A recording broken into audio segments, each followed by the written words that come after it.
Karamuni waandalizi waliaibishwa wakati walitindikiwa na divai. Yesu alikuwa amealikwa pamoja na wanafunzi wake. Aliposikia kwamba hakuna divai, alifanya muujiza, akabadilisha maji yakawa divai. Kwa kweli yeye ni wa ajabu. Karamuni waandalizi waliaibishwa wakati walitindikiwa na divai. Yesu alikuwa amealikwa pamoja na wanafunzi wake. Aliposikia kwamba hakuna divai, alifanya muujiza, akabadilisha maji yakawa divai. Kwa kweli yeye ni wa ajabu. Katika mikono ya Bwana mambo ya kawaida hubadilika kuwa yale yasiyo ya kawaida. Hata katika familia yeye hutujali, magumu huyarahisisha. Tunapata mengi zaidi kuliko yale tunayoomba. Tumtangulize mbele kwa kila jambo tunalotenda.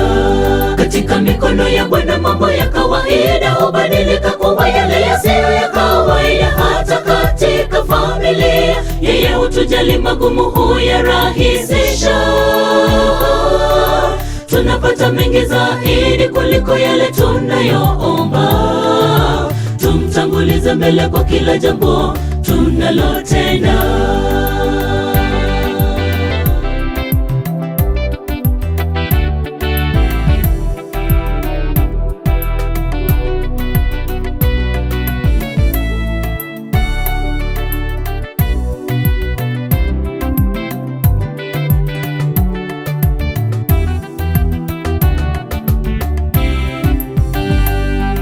Mashaka ni ya nini wakati Yesu yuko miongoni mwetu? Yeye hufanya makuu, utukufu unadhihirishwa.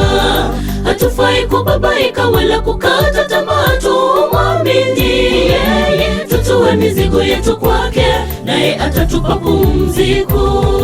Mashaka ni ya nini wakati Yesu yuko miongoni mwetu? Yeye hufanya makuu, utukufu unadhihirishwa.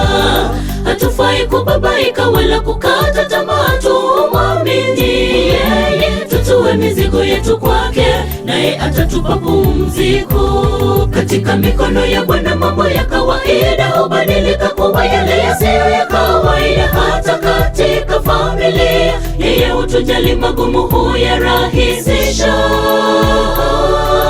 Tunapata mengi zaidi kuliko yale tunayoomba.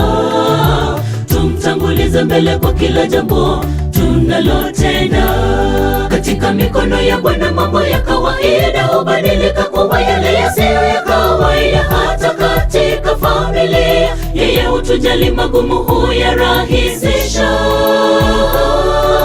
Tunapata mengi zaidi kuliko yale tunayoomba.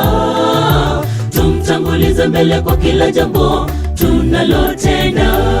Katika mikono ya Bwana mambo ya kawaida hubadilika kuwa yale yasiyo ya kawaida. Hata katika familia yeye hutujali, magumu huyarahisisha. Tunapata mengi zaidi kuliko yale tunayoomba. Tumtangulize mbele kwa kila jambo tunalotenda. Katika mikono ya Bwana mambo ya kawaida hubadilika kuwa yale yasiyo ya kawaida. Hata katika familia yeye hutujali, magumu huyarahisisha. Tunapata mengi zaidi kuliko yale tunayoomba. Tumtangulize mbele kwa kila jambo tunalotenda.